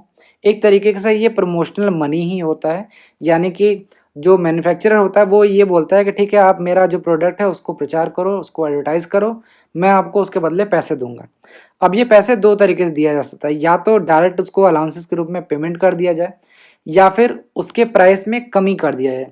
जैसे मैन्युफैक्चरर क्या करता है, रिटेलर को गुड्स देता है, अब बदले में रिटेलर को भी पैसा देना ही है। सपोज कर लेते हैं 100 रुपया देना है, तो ये मैन्युफैक्चरर कहता है ठीक है 100 रुपया तुम मत दो, अब इसके जहाँ 80 रुपीज़ ही तुम दो। तो पेमेंट में या फिर प्राइस रिडक्शन में भी आपको अलाउंसेस मिल सकता है। अब बात करते हैं सेगमेंटेड प्राइसिंग की। सेगमेंटेड प्राइसिंग में क्या होता है कि जब एक प्रोडक्ट या सर्विस के लिए दो या दो से अधिक प्राइसिंग डिसाइड की जाती है जहां पे कॉस्ट को हम कंसीडर नहीं करते, तो उसे हम सेगमेंटेड प्राइसिंग कहते हैं। ध्यान से सुनिएगा, प्रोडक्ट या सर्विस एक ही है, लेकिन उसी एक प्रोडक्ट या सर्विस के लिए दो या दो से अधिक प्राइस सेट किया गया है। लेकिन यहाँ पे इंपॉर्टेंट चीज़ ये है कि ये जो प्राइस में डिफरेंसेस हैं वो कॉस्ट के बेसिस पे नहीं है। फॉर एग्जाम्पल आप मूवी थिएटर में जाते हो, आप देखते हो कि जैसे जैसे आप ऊपर बैठते हो आपको ज़्यादा कॉस्ट देना पड़ता है, आपको ज़्यादा पेमेंट करना पड़ता है, यानी हायर प्राइसेस चार्जेस होते हैं आपके ऑडियंस के प्रेफरेंसेस के हिसाब से कहाँ पे आप बैठ रहे हैं। अब यहाँ पे प्रोडक्ट या सर्विस सेम मिल रहा है, यानी सपोज कर लेते हैं कि बागी 3 अगर आप मूवी देखने जा रहे हो तो मूवी तो सेम है, प्रोडक्ट सेम है, उसमें तो कोई परिवर्तन नहीं हो रहा है, लेकिन जो नीचे बैठा है उससे कम पैसे चार्ज किए जा रहे हैं और जो मिडिल में बैठा है उससे थोड़ा ज़्यादा चार्ज किया जा रहा है और जो सबसे ऊपर बैठा है थिएटर में उससे ज़्यादा चार्ज किया जा रहा है। तो इसे हम सेगमेंटेड प्राइसिंग कहते हैं। नेक्स्ट है साइकोलॉजिकल प्राइसिंग। साइकोलॉजिकल प्राइसिंग क्या होता है कि जब कंज्यूमर की सोच के साथ एक मार्केटर जो है वो खेलता है, जैसे प्रोडक्ट के लास्ट में जो भी प्राइस होता है उसके लास्ट में 9 या 0.99 लगा देता है। जैसे आप देखो कि 44,999 रुपीज़ जो है वो प्राइस रखा गया, तो ये साइकोलॉजिकल प्राइसिंग है। साइकोलॉजिकल प्राइसिंग का मतलब सिर्फ यही नहीं है कि 99 लास्ट में लगा दो, इसका मतलब ये है कि कंज्यूमर क्या सोचता है उसके हिसाब से आप प्राइस सेट करो। जैसे मैं अगर आपसे ये बोलूँ कि एक टीचर जो है वो 500 चार्ज करता है आपको पढ़ाने के लिए और दूसरा जो है वो 5000 रुपीज़ लेता है, तो अगर मैं आपसे पूछूँ कि कौन सा टीचर ज़्यादा अच्छा पढ़ाता है तो आप सोचोगे कि 5000 रुपीज़ वाला ले रहा है जो वो ज़्यादा अच्छा पढ़ाता होगा। या कोई एग्जांपल और लेते हैं, दो टी शर्ट है, एक टी शर्ट 500 रुपीज़ की है, एक 5000 रुपीज़ की है, तो अगर मैं किसी से पूछूँ कि 5000 वाली बेहतर है या 500 वाली, तो आप बोलोगे कि जो महंगा है वो ज़्यादा बेहतर है। तो इसी साइकोलॉजी का इस्तेमाल करने के लिए कंपनी साइकोलॉजिकल प्राइसिंग स्ट्रैटेजी अपनाती हैं। नेक्स्ट है promotional pricing strategy. Promotional pricing में क्या होता है कि जब एक कंपनी अपनी जो प्रोडक्ट की प्राइस है उसमें कमी कर देता है, बहुत ज़्यादा कमी कर देता है और ये कमी सिर्फ शॉर्ट रन के लिए होता है, थोड़े समय के लिए होता है। अब ये सोचो कि प्रमोशन क्यों किया जाता है। आपने देखा होगा कि बाय वन गेट वन, ये कंपनी प्रमोशन के लिए क्यों करेगी, क्योंकि उसकी डिमांड कम है। जब भी किसी प्रोडक्ट की डिमांड कम होती है तो ऐसे में हम प्रमोशनल प्राइसिंग स्ट्रैटेजी को अपनाते हैं। जनरली इंडिया में आप देखो कोई फेस्टिवल होता है जैसे होली, दिवाली, जहाँ पे आपको प्रमोशनल प्राइसिंग स्ट्रैटेजी आपको देखने को मिल जाएगी। प्रमोशनल प्राइसिंग स्ट्रैटेजी के अंतर्गत क्या होता है कि टेम्परेरी प्राइस में कमी कर दिया जाता है और कभी कभी तो कॉस्ट से भी कम कर दिया जाता है, ताकि जो शॉर्ट टर्म में जो सेल्स है उसको बूस्ट किया जा सके, यानी सेल्स को बढ़ाया जा सके। नेक्स्ट है जोग्राफिकल प्राइसिंग। आप सभी जानते हैं कि इंडिया में जो भी कस्टमर हैं या वर्ल्ड में जितने भी कस्टमर हैं वो अलग अलग लोकेशन में हैं, अलग अलग पार्ट ऑफ द कंट्री या वर्ल्ड में हैं। तो ऐसे में हम जोग्राफिकल प्राइसिंग स्ट्रैटेजी अपनाते हैं और यहाँ पे 5 जोग्राफिकल प्राइसिंग स्ट्रैटेजी आपको दिया गया। फर्स्ट है FOB, सेकंड है यूनिफॉर्म डिलीवर्ड प्राइसिंग, थर्ड है जोन प्राइसिंग, फोर्थ है बेसिंग पॉइंट प्राइसिंग और लास्ट है फ्रेट एब्जॉर्प्शन प्राइसिंग। एक एक करके देखते हैं। सबसे पहले बात करते हैं FOB। FOB का मतलब है फ्री ऑन बोर्ड और लास्ट में आप इसको पोर्ट भी लिख लीजिएगा। जब एक कस्टमर दूसरे कंट्री से शिप के थ्रू यानी पानी के थ्रू प्रोडक्ट मंगाता है, फॉर एग्जांपल इंडिया की बात करूं तो जो सदर्न स्टेट है इंडिया के, फॉर एग्जांपल चेन्नई, केरला, केरला ले लेते हैं। अगर केरला से कोई कस्टमर जो है वो श्रीलंका ले लेते हैं, श्रीलंका से कोई प्रोडक्ट मंगाता है तो यहाँ पे जोग्राफिकल प्राइसिंग स्ट्रैटेजी अपनाया जाएगा और उसमें भी free on board pricing strategy अपनाया जाएगा। तो आप यहाँ देख रहे हो कि जो श्रीलंका से प्रोडक्ट आएगा वो शिप के थ्रू आएगा, तो जो भी सेलर होगा वो श्रीलंका से इस पोर्ट तक यानी केरला में जो पोर्ट होगा वहाँ तक का खर्चा जो कॉस्ट है वो सेलर बियर करेगा और इस पोर्ट से जो भी कस्टमर का होम है, घर है, वहाँ तक का जो खर्चा होगा वो कस्टमर पे करेगा, यानी customer pays the freight from the factory to destination. इसे हम free on board pricing strategy कहते हैं। नेक्स्ट बात करते हैं यूनिफॉर्म डिलीवर्ड प्राइसिंग। जैसे आपको यूनिफॉर्म का मतलब है कि एक जैसा, सेम, तो जब कंपनी सेम प्राइस चार्ज करती है, सेम फ्रेट चार्ज करती है सारे कस्टमर से, तो उसे हम यूनिफॉर्म डिलीवर्ड प्राइसिंग कहते हैं। इसमें हम लोकेशन को कंसीडर नहीं करते, यानी कितनी दूरी पे कस्टमर है इससे कोई फ़र्क नहीं पड़ता। नेक्स्ट है जोन प्राइसिंग। इसमें क्या होता है कि कंपनी 2 या 2 से अधिक जोन बना लेती है। फॉर एग्जांपल अगर मैं इंडिया की बात करूँ तो मुंबई, कोलकाता, चेन्नई, ये जोन बना दिया गया, 2 या 2 से अधिक जोन बना दिया गया और जितने भी कस्टमर इस जोन के अंदर आते हैं, यानी अगर जो लोग मुंबई, कोलकाता, चेन्नई के अंतर्गत होंगे वहाँ पे उनसे सेम प्राइस चार्ज किया जाता है और जो लोग इस जोन से जितना दूर होंगे उतना ही ज़्यादा उनसे हायर प्राइस चार्ज किया जाएगा। इसे हम जोन प्राइसिंग कहते हैं। नेक्स्ट है बेसिक पॉइंट प्राइसिंग।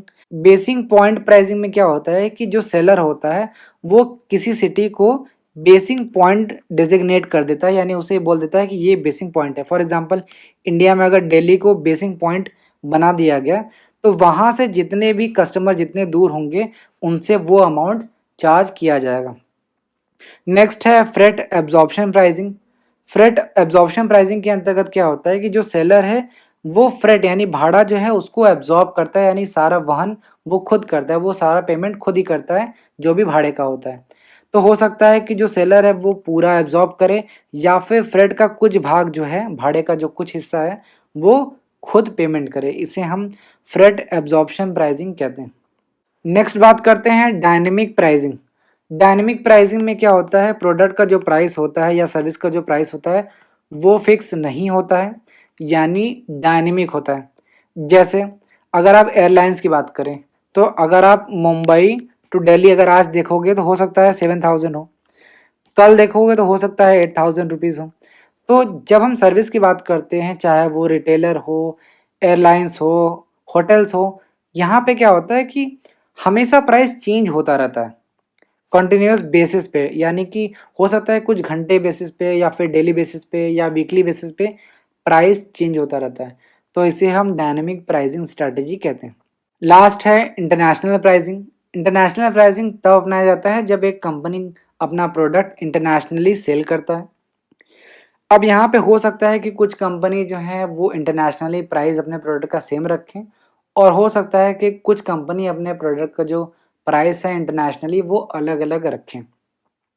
तो एक कंपनी है बोइंग जो कि पूरे विश्व में एक प्राइस रखता है अपने प्रोडक्ट का, जो कि एयरक्राफ्ट बनाता है। तो इसी तरीके से और भी कंपनी हैं जो इंटरनेशनल प्राइसिंग स्ट्रैटेजी को अपनाती हैं।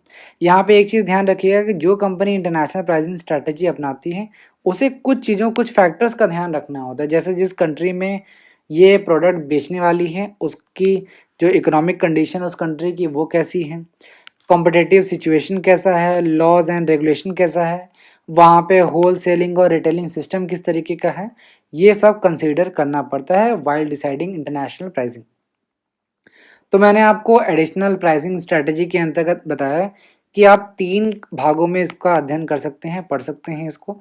फर्स्ट मैंने बताया कि जब प्रोडक्ट नया हो तब आपके पास 2 ऑप्शन है, प्राइस स्कीमिंग और पेनिट्रेशन प्राइसिंग स्ट्रैटेजी। जब आप प्रोडक्ट मिक्स प्राइसिंग स्ट्रैटेजी अपना रहे हो, यानी जब एक प्रोडक्ट प्रोडक्ट मिक्स का पार्ट होता है तो आपके पास 5 तरीके की स्ट्रैटेजी हैं, जिसमें product line, optional product pricing, captive pricing, by product pricing या प्रोडक्ट बंडल प्राइसिंग है आपके पास। और थर्ड मैंने आपको बताया कि प्राइस एडजस्टमेंट स्ट्रैटेजी। जब एक कंपनी अपने बेसिक प्राइस में कुछ चेंजेस करना चाहती है तो उसे प्राइस एडजस्टमेंट स्ट्रैटेजी अपनाया जाता है। इसमें 7 तरीके के मैंने आपको बताया स्ट्रैटेजी, जिसमें मैंने आपको डिस्काउंट एंड अलाउंस बताया, सेगमेंटेड प्राइसिंग बताया, psychological pricing, promotional pricing, geographical pricing, dynamic pricing और इंटरनेशनल प्राइसिंग मैंने आपको बताया। अब वापस से क्वेश्चन पे आते हैं। मैंने आपसे पूछा था कि जब एक कंपनी अपना न्यू प्रोडक्ट लॉन्च करती है लो प्राइस पे to attract large number of buyers and large market share, तो वो कौन सी प्राइसिंग स्ट्रैटेजी अपनाती है? तो वो अपनाती है पेनिट्रेशन प्राइसिंग। पेनिट्रेशन में क्या होता है कि न्यू प्रोडक्ट लॉन्च किया जाता है विथ लो प्राइस, ये आप ध्यान रखिएगा। मार्केट को कैप्चर करने के लिए लो प्राइस पे प्रोडक्ट लॉन्च किया जाता है। स्कीमिंग में क्या होता है कि न्यू प्रोडक्ट लॉन्च होता है लेकिन यहाँ पे प्रोडक्ट का जो प्राइस होता है वो हाई होता है। कैप्टिव प्राइस में क्या होता है कि जो मेन प्रोडक्ट होता है उसका प्राइस लो रखा जाता है और जो सप्लाईज होता है यानी उस प्रोडक्ट के जो साथ जो यूज़ होता है उसका प्राइस जो है वो हाई रखा जाता है। जैसे रेजर का प्राइस कम रखा जाता है और ब्लेड का जो प्राइस है वो हाई रखा जाता है। तो ये था एडिशनल प्राइसिंग स्ट्रैटेजी। उम्मीद है आपको पसंद आया होगा। Thank you. हेलो दोस्तों, मैं हूं नीरज और आप देख रहे हैं स्टडी कॉमर्स। और आज हम इस वीडियो में प्राइसिंग स्ट्रैटेजी से रिलेटेड कुछ एमसीक्यू डिस्कस करने वाले हैं। आप मुझे इंस्टाग्राम पे भी फॉलो कर सकते हैं, मेरी आईडी है नीरज पांडे ऑफिशियल। आप मेरी वीडियो से रिलेटेड कोई भी क्वेरीज यहाँ पूछ सकते हैं। आप हमारे टेलीग्राम चैनल को भी ज्वाइन कर सकते हैं, लिंक आपको डिस्क्रिप्शन में मिल जाएगा।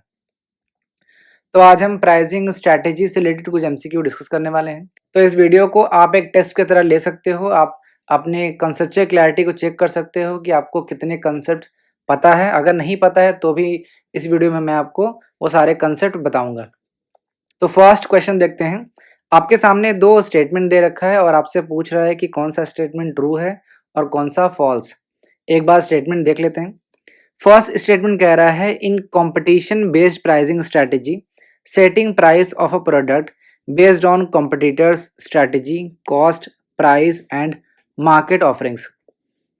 स्टेटमेंट वन कह रहा है कि अगर हम कंपटीशन बेस्ड प्राइसिंग स्ट्रेटेजी की बात करें तो उसमें किसी प्रोडक्ट का जो प्राइस है वो सेट करना, यानी कि उस प्रोडक्ट का जो मूल्य है, प्राइस है, वो निर्धारित करने के लिए जो कंपनी है वो कॉम्पिटिटर्स की स्ट्रेटेजी को देखता है, उसके प्राइस को देखता है और वो क्या ऑफर कर रहा है, क्या फीचर दे रहा है, ये सारी चीज़ें वो देखता है। स्टेटमेंट टू कह रहा है इन दिस स्ट्रैटेजी, यानी कंपटीशन बेस्ड स्ट्रैटेजी की बात हो रही है यहाँ पे, the main goal is to match और beat competitors price. Competition based pricing strategy का जो मेन गोल है, मेन एम है, वो ये है कि कॉम्पिटिटर्स के प्राइस को हमें मैच करना है या उसे बीट करना है। आपको बताना है कौन सा स्टेटमेंट सही है और कौन सा स्टेटमेंट सही नहीं है। एक बार मैं आपके लिए ऑप्शन पढ़ देता हूँ। Statement one is true but statement two is false. Statement one is false but statement two is true. Both statements are true. Fourth है both statements are false. Comment box में इस क्वेश्चन को attempt करिए, तब तक मैं आपको explanation provide कराता हूँ। तो देखिए, मैंने आपको बताया था कि जो प्राइसिंग स्ट्रैटेजी, इसको हम दो मेन पार्ट्स में डिवाइड करके पढ़ सकते हैं।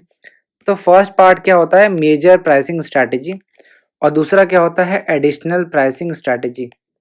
ये दोनों टॉपिक पे मैंने पहले ही वीडियो बना लिया है डिटेल में, तो मैं सभी को रेकमेंड करूंगा कि ये दोनों वीडियोस जरूर देख लें, तभी आपकी प्राइसिंग स्ट्रैटेजी से रिलेटेड जो भी डाउट्स हैं वो क्लियर हो जाएंगी। तो यहाँ पे हम मेजर प्राइसिंग स्ट्रैटेजी की बात करें तो तीन तरीके की मेजर प्राइसिंग स्ट्रैटेजी हैं। फर्स्ट है customer value based pricing, second है कॉस्ट बेस्ड प्राइसिंग और थर्ड है कंपटीशन बेस्ड प्राइसिंग स्ट्रैटेजी। तो देखिए, यहाँ से कंपटीशन बेस्ड प्राइसिंग स्ट्रैटेजी से क्वेश्चन आपसे पूछ लिया गया है, तो आपको तीनों कंसेप्ट पता होना चाहिए। तो एक बार हम तीनों कंसेप्ट को पढ़ लेते हैं। फर्स्ट है कस्टमर वैल्यू बेस्ड प्राइसिंग।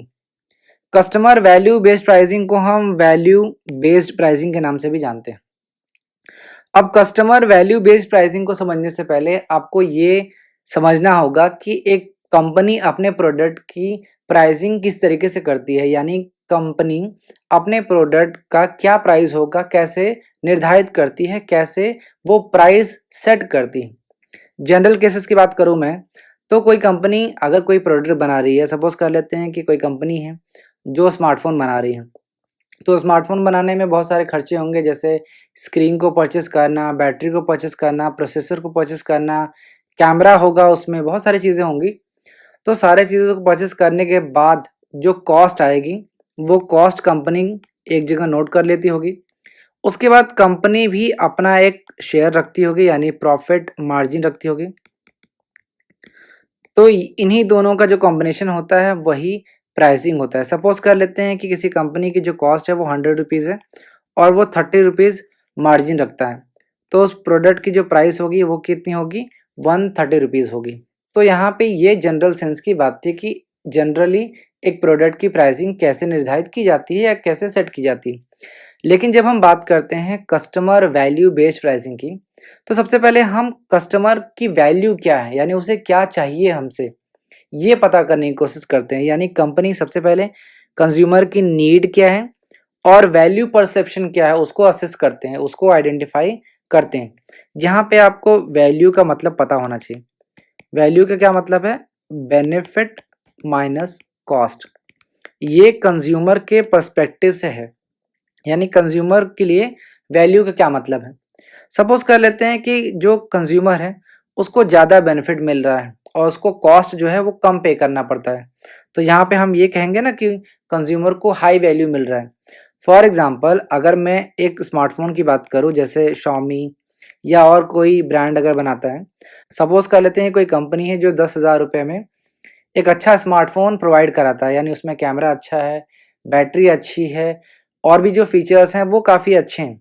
तो यहाँ पे कॉस्ट जो है वो 10,000 रुपये है, क्योंकि दूसरे जो ब्रांड हैं वो 40,000 50,000 रुपये सेम फीचर्स के ले रहे हैं। तो यहाँ पे कंज्यूमर ये बोलेगा कि हमें ज़्यादा वैल्यू मिल रहा है।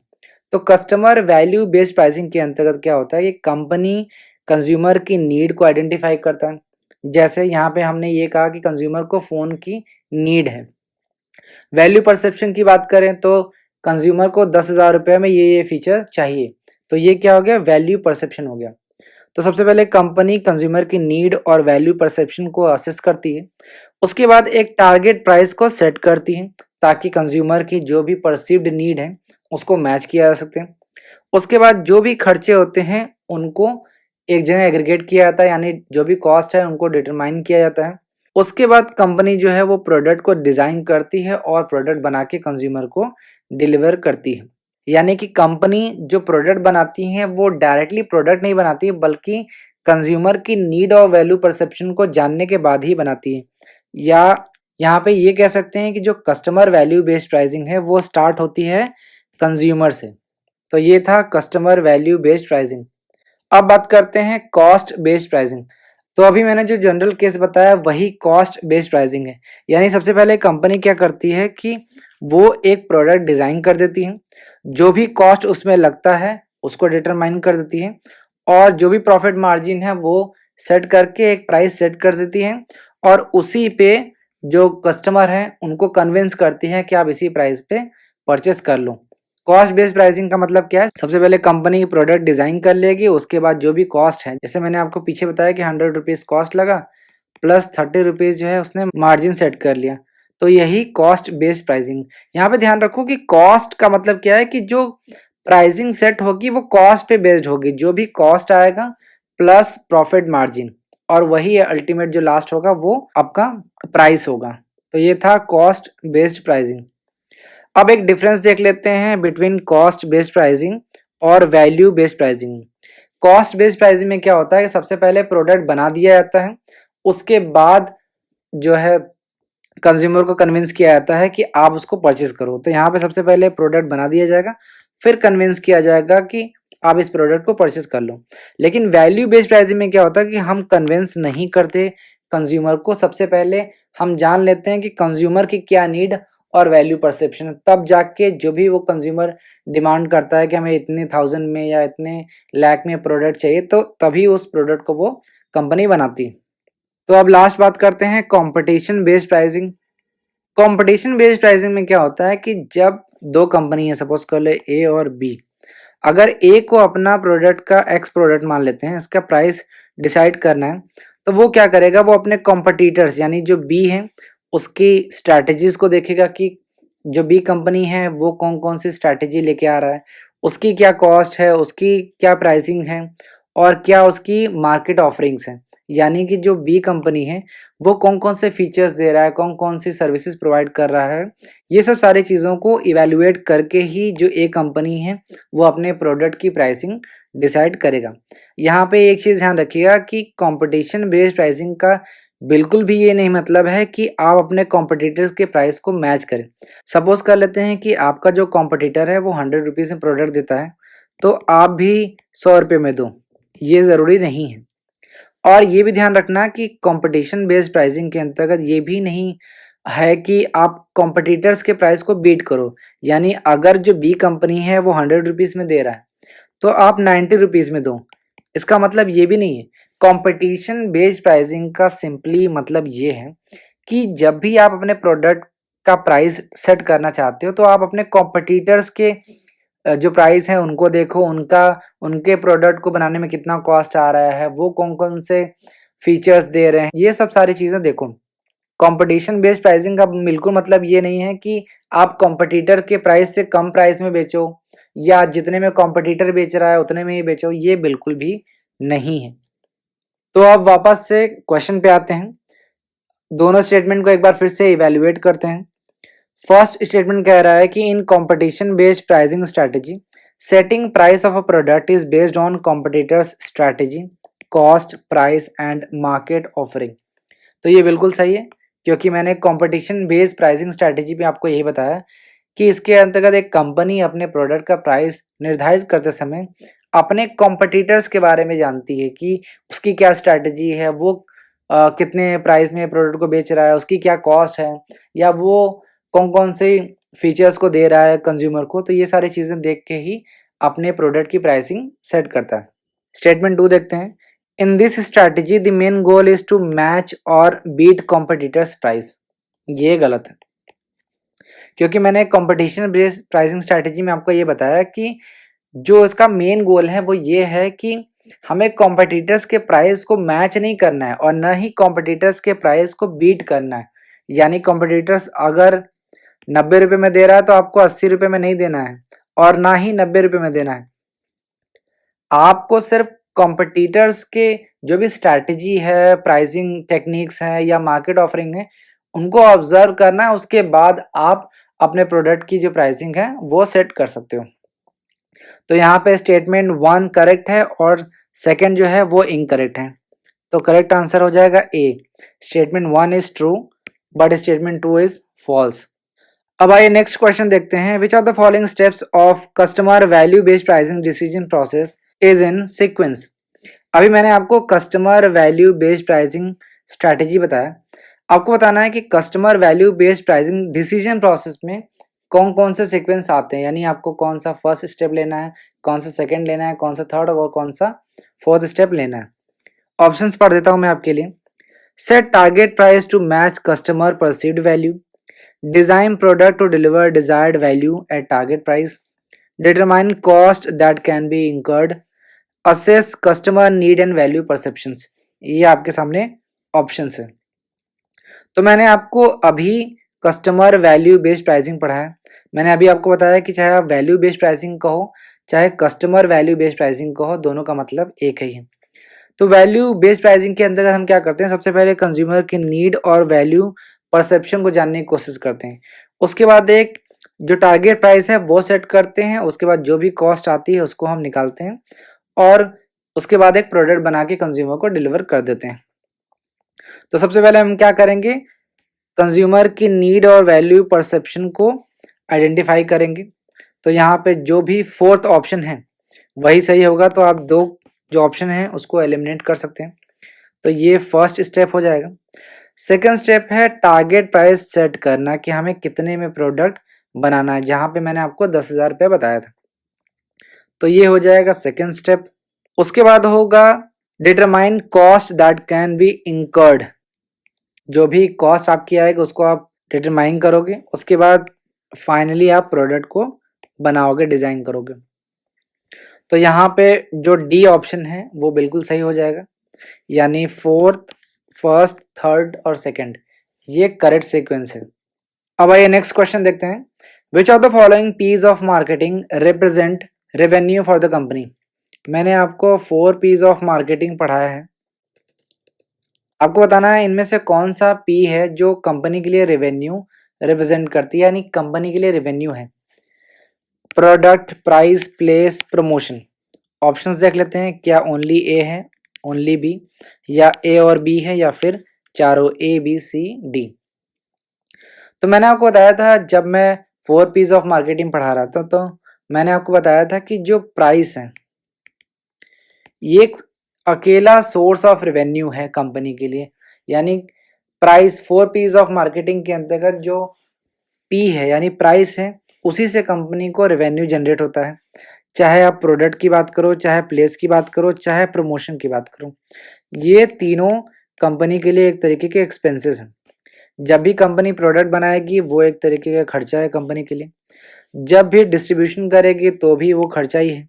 प्रमोशन करेगी तो वो भी एक तरीके का एक्सपेंसेस है। सिर्फ प्राइस जो है वो ही रिप्रेजेंट करता है रेवेन्यू फॉर द कंपनी। यानी यहाँ पे करेक्ट आंसर हो जाएगा, वो हो जाएगा बी, प्राइस। अब आइए नेक्स्ट क्वेश्चन देखते हैं। असर्शन रीजनिंग वाला क्वेश्चन है। असर्शन में ये कहा जा रहा है कि odd pricing aims at maximising profit by making micro adjustment in pricing structure. Reasoning पढ़ लेते हैं।